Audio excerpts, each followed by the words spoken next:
Hello everyone, in this video we will learn how to change border style in Excel. So let's start. This is my Excel. You can see here I have some data.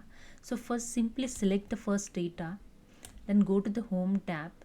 In font group have a borders option. Just click on this drop down arrow and just apply the border those you want. So I apply here the all borders and you can see the all borders applied.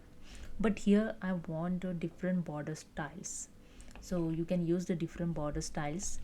So simply select the data again, go to the borders option, just click on drop down arrow and select the more borders option, the last option here, more borders. Okay, here the format cell dialog box is open, then click on the border tab and here the line style available. See here the different style of line available.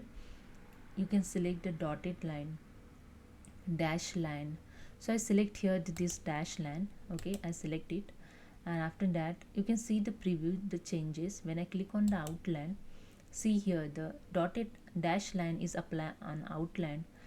Then when I click on the inside, see here dash line apply inside. Okay, and after that just click on OK to apply the border style.